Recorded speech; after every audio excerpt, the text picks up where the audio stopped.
Okay, folks, so we are talking Wednesday's episode, which I believe was 121, another 15 out of 10. I think this episode pretty much summed up the idea that, look, I feel like we've all been saying the same thing for over 100 episodes. At some point, Bill will find his way back to the Dupree family because it truly felt like, if nothing else, this episode was like the Duprees, mainly Anita and Vernon. It's almost like they regained their son-in-law, if you will, because just Bill stood out in this episode a lot. Now, I'm still going to give it like a 15 out of 10. I know some people felt some kind of way about certain parts of the episode. Mainly things like, a certain someone coming over to the estate and people not really caring for it. Mainly the whole Leslie thing. But I mean, you kind of had to have Leslie. You kind of had to have her show up so you can have this epic moment. Yeah, her timing was awful. Like, there was literally no reason for her to come over there aside from just digging the knife in deeper in terms of what the Duprees are going through. And yet again, we start off the episode with turmoil, given the fact that Danny can hardly breathe without her daughter around, and Nicole comforts her. And all the while, Nicole reassures Danny that your daughter is brilliant and unstoppable, and at some point she will find a way out of this situation and come back home. That's when Hayley decides to try to be helpful, but nah, Danny's like, man, get out of here. This ain't the time for your bull crap. I'm surprised this wicked witch didn't say anything like, well, karma, isn't it? I mean, you played a role in me having this miscarriage, and well, now your own baby girl's missing. Now, I mean, honestly, that's not what happened, but if she wanted to be like that, I could see her pulling something like that. Now, that's when Nicole tries to... Well, actually, Hayley just talks to Nicole as soon as Danny walks off. And that's when Nicole does extend somewhat of an olive branch in terms of Hayley being worried about Bill. And it's like, look, don't worry, he's fine. But how are you handling things since the miscarriage? And I guess because she felt so overwhelmed since somebody actually said something nice to her for a change, she rushes in to hug Nicole, but Nicole's like, if you don't get your arms from around me. And it's funny because that's when Naomi walks in, and she doesn't really care to see that either. And this reminds me, if I remember correctly, didn't Hayley pull a similar stunt when Naomi and Chelsea went into Bill's hospital room after his mini stroke? And Hayley was like, oh, Naomi. And it's like, if you don't get your greasy hands off, that kind of thing. So, Naomi's like, I'm going to go check on Jacob. And that's when Martin and Bill are working together to put together a search party. Now, from there, nobody's, giving up. Nobody's backing down. We're going to find our girl and bring her home. And then that's when Naomi comes along, and Smitty too. And she gives them an update in terms of, Allison. Bill is shocked to hear that that was what is like the confused Mr. Crab meme, or the that chihuahua squinting its eyes, or to insert any meme, gif, or reel involving a character with a shocked, surprised, or dumbfounded reaction. That was pretty much Bill for this entire episode, because there was a whole lot that he was not privy to, that, he was like, it was eye-opening, So the funny thing is, like, after learning of the whole situation involving the married couple, and then, wait, you're telling me my daughter has a girlfriend? And it's funny because Madison walks in the moment he says that, and that's when Madison reveals the situation in terms of how Allison frightened her, and I should have done something about it. I mean, to her credit, I mean, she didn't really know what was going on. She was new to all this information. So that's when Danny reassures her, like, none of this is your fault. And she does apologize to Bill. It's like, I'm sorry you had to find out this way about it. And he's like, hey, don't worry. It's like, I just want my daughter to be happy. And I'm just mad that I didn't know about it. Basically, it's like my baby girl didn't feel comfortable enough with me to reveal this to me. So, Danny comforts Madison and tells her, like, look, go home and get some sleep. We'll keep you updated. So from there, Nita calls Tracy and thanks her for getting the word out. Because remember, at this point, I love how everybody's utilizing their resources to help in this search. So that's when Leslie comes up with a sympathy cactus. Well, I mean, that defines Leslie pretty well. Prickly. So Vernon shows up and is like, look, maybe this ain't the best time. You need to go. And that's when Leslie decides to go in about, haha, this is everything, you deserve. Like, this is what you get. And then Bill comes up and Leslie hopes that they're haunted by how they feel tonight since she had to feel this for years. And, I felt this way, worried that someday you would come after me and my daughter. Yeah, that is fair. So after that, she prayed for retribution and asked God to bring the baby back to her two-faced daddy, a.k.a. Ted. And that leads to the best part of the episode where Anita kind of gives her blessing to Bill to pick this heathen up and then drag her out the door. Unhand me, demon! I'm ethereal. I'm ethereal. So I'm like, after that, I'm like, yep, he the fixer, all right, he the fixer. So that's when Andre finds Danny and he holds her as she's kind of breaking down. And then that leads to Bill and Hayley watching. And the funny thing, and this leads to like one of those, what's the, what is it? The surprised or jealous girlfriend? Where it's like a couple is walking past a woman. The guy turns around and smiles at the woman like, yeah. And then the girlfriend's like a shocked expression.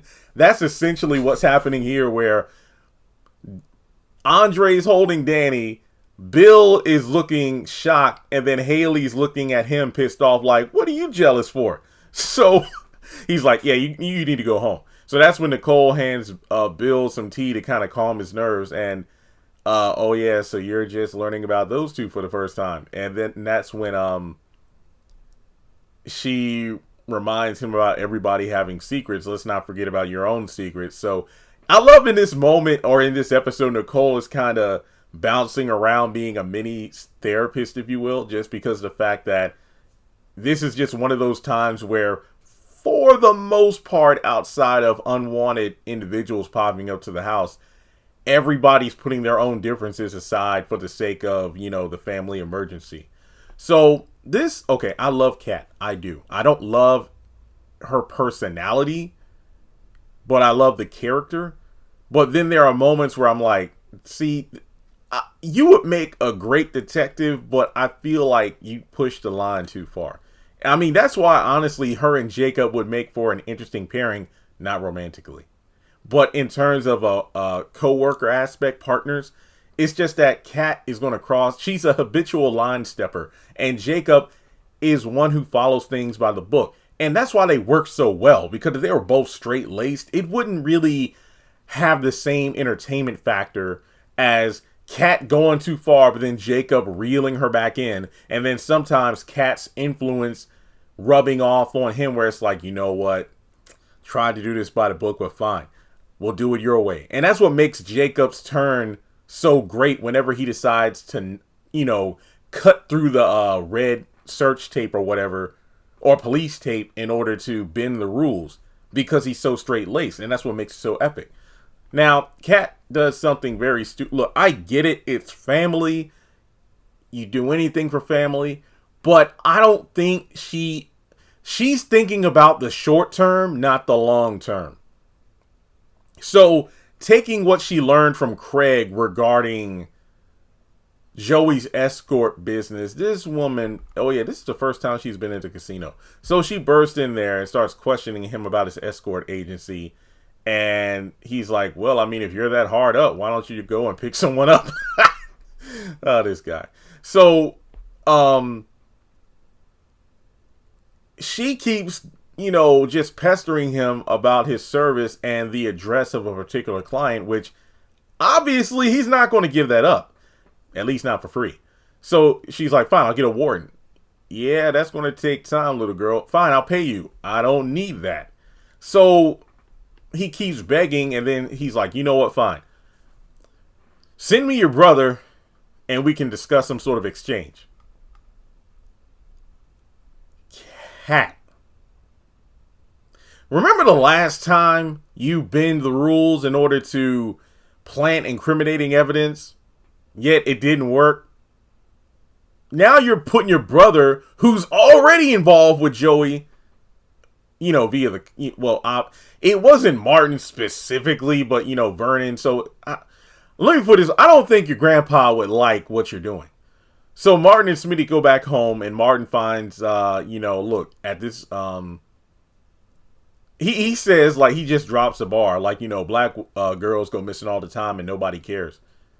And look, I live in the state of Virginia, and I don't know what's been going on for the past several weeks, but the amount of missing kids and teens is just, I don't know. I think Chris Brown is from Virginia too. I think he posted about it as well. Like, we got all these missing young folks in Virginia and nobody's saying or doing anything. And I told my nephew, he started, some people on this channel, on my last channel, or my other channel, like, hey, did your nephew start school yet? He started high school last Monday. And, my sister, she's like, yeah, I know you're starting high school, but we're going to make sure we watch you go on the bus, for the first couple weeks, just to make sure. Look, my driveway is like, the bus isn't even a 8-second walk, because, it's a driveway, but if you put a little effort, it doesn't even take 15 seconds to get to the bus stop. So, we're like, yeah, don't stand at the, edge of the road, stand near some trees or something, just because you never know. And I love that this was brought up in the show in terms of missing black women specifically, and nobody cares. And yet again, this is showcasing, okay, we're not just going to sit around and do nothing. Like, at this very moment, we've put in the calls, and, other parties within the family are doing what they can do. So, given my own legal expertise and politicians and whatnot, I'm going to work to get to put some sort of bill to help black girls when situations like this happen, since nobody else seems to care. And I'm like, yeah, the Amber Alert and things like that. And look, I get it. Like, anybody missing, like, heaven forbid, anything happens, you want it to be found. But you can't deny that when it comes to specific demographics, there's much more care, or people who give a crap. So, I don't know. But, Smitty kind of reassures Martin that, look, well, how feral your cousin is, she bulldozes people like the rest of the Duprees family. So Martin's like, well, thank you for loving me despite me having those tendencies as well. And that's when his sister shows up and announces that, look, I think I found a way to find Chelsea, but it means you have to do some sort of favor for Joey. And she's like, wait, do you two have a history? Martin doesn't really go into detail. Kat's thrilled that he's agreeing to it, and she leaves after giving a big hug. And Smitty rightfully is like, this is dangerous, right? That's my cousin. So they hug, and I'm like, okay. I don't like what Kat did, but the fact that Martin co-signed it is like, look, whatever it takes, because that's family. But at the same time, it's like, I feel two ways about it. It's your family. You need to pull out all the stops, but at the same time, you don't want to rush into things because other people. Well, then again, it's like they say sometimes, the streets have more connections than law enforcement, so to speak, because, there's a bunch of red tape and process. And in a situation like this, time is of the essence. I will give them that. But I don't know. Kat doesn't know everything. That's why I feel like this is a risky play. Now, Martin, like, call your grandpa or something just to make sure before you get involved. But then again, like I said, these young folks. All right, now we go over to the cabin and we pick up where we left off, like after, Chelsea bit Allison's lip. And now Allison's trying to force herself on Chelsea, who shoves her off. And it's like, you might have hurt me. And Chelsea just starts going on like, hey, you know what? My dad taught me Taekwondo. I know, whoop your ass. Okay, Diary of a Mad Black Woman. So, look, you can still stop this right now. It's love, Chelsea. You're my possession. And you need to stop resisting. I'm like, have you not heard Michael Jackson's She's Out of My Life? So I've learned. That love's not possession? Come on now. But then again, Allison probably only listened to the next line. So I've learned love don't wait. So I decided to make you my possession, and you are no longer not out of my life. Oh, side note, I saw some people online and in the comments of my other two reviews saying like, wait a minute, if Allison was so obsessed with Chelsea, why did she decide, oh, Chelsea, so you want to do things with me outside of me and my husband? Well, it doesn't work that way, so sorry. Basically, yeah, if Allison thought that Chelsea was hers, why not just say, fine, I'll leave my husband and I'm all yours? And somebody rightfully said, well, you got to look at her as a character. Basically, in her own mind, she had a script as to how this all played out, and that's later explained via some sick fan fiction. But essentially, she let Chelsea go, thinking Chelsea would come chasing after her. But then when she met Madison, that's when Chelsea went off script. And then that's why she went demented, because eventually the love story would have been Chelsea chasing after her. So yeah, that's pretty much explains why things went the way they went. And that leads to the whole fan fiction thing, that essentially she created these texts and whatnot, and it's just a whole bunch of this is sad. This is sad. I mean, this is really mentioned in next Thursday's episode, but I just had to bring it up here because this is kind of foreshadowing of the different messages and whatnot that Allison put together. It's just really messed up. So then after that, Chelsea breaks down like, look, tonight was supposed to be like the night of my life. Come on now. Like, what you're killing my dreams. And well, that's okay. We can dream different dreams together. Look, you need to find some help. And hey, what you should be focusing on right now is our commitment. So you change to that nightgown, and Chelsea's like, I want to break your neck. Well, that's okay, because if I die, nobody's going to find you, and then you're going to die here. But if that's the case, you can eat me. What? Yeah, cannibalize me. What? So Chelsea mentions like, well, I'm hungry, and if I'm going to keep you up all night if I don't get some food. And then that's when Allison puts on her jacket and it's like, well, I'm going to go have me some food, but maybe I'll come back with a doggy bag for you. So after Chelsea, sees that Allison is gone, which, wait, didn't they say in an earlier episode that they were going to try to track down her credit card uses and whatnot? So if Allison uses her card to pay for her food, then technically they have a lead. So Chelsea tries to open the door with her feet, but doesn't manage to do so. And she falls and cries. And I'm thinking like, I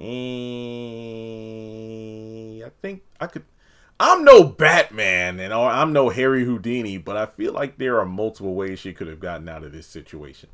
So from there, Naomi goes to the police station to check on her husband, and they talk about the plan in order to get information using Elon, his dad's connections. And she's like, wow, I'm impressed that you're willing to break the rules of the family. And she only hopes that Joey will be able to come through for him. And Jacob, figures that, look, all the cops are out there looking for your sister. And at this point, Naomi's like, I can't believe we're relying on a criminal to catch a criminal. So that's when Naomi goes right back to her grandparents' house, and then Ashley shows up to comfort her, and she then comforts Andre, and it's kind of awkward because it's like, I don't really like how these two ended off. Basically, Ashley blowing up even though she didn't have all the information. Now, she's like, oh, I'm glad nothing really happened between us, because looking at the circumstances our exes are in now, Derek needs me and Danny needs you. And it's like, you can literally tell this is bull crap. Like, she still wants, obviously he still wants her. And you could tell there's some, lust on her end too. But it's all about obligation. It goes back to what I said last week or the week before, that Ashley is really seemingly rushing to Derek's side not out of love, but out of guilt.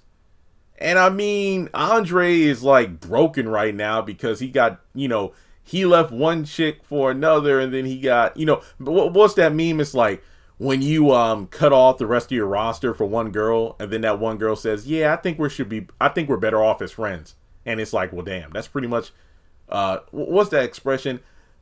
Andre's out in a canoe without a paddle or an oar. That's essentially what he is right now.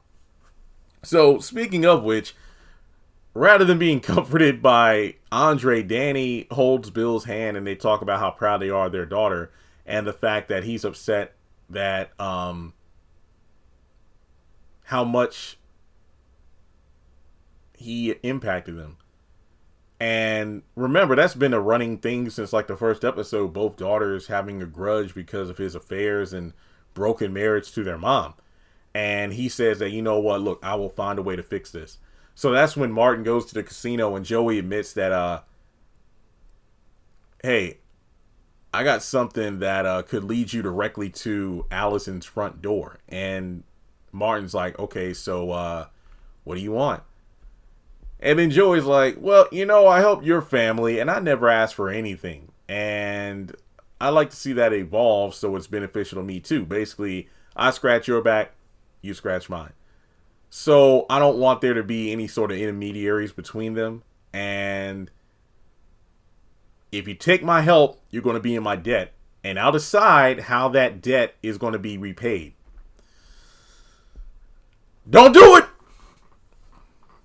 So that's when Kat goes to the police station and tells Jacob that I went to Joey to ask for help. And that's when he's like, you can get in big trouble for that. Oh, no, well, it's not me that's in trouble. He just wanted my brother. And Martin texts the information that they're going to need. And they're like, wait, what did he do to get that information? So apparently this information, cracking the case. But what well, no, actually, we don't know because Joey literally said, hey, you'll know when the time is right and how you're going to repay me. So that's the end of that. But yeah, solid episode. But I know some people didn't like the Hayley, Ashley, and Leslie involvement. But if not for Leslie coming over, we wouldn't have had that epic unhand me demon. Because that was some great stuff. Okay, folks, well, with that being said, like and subscribe, and I'll catch you in the next video.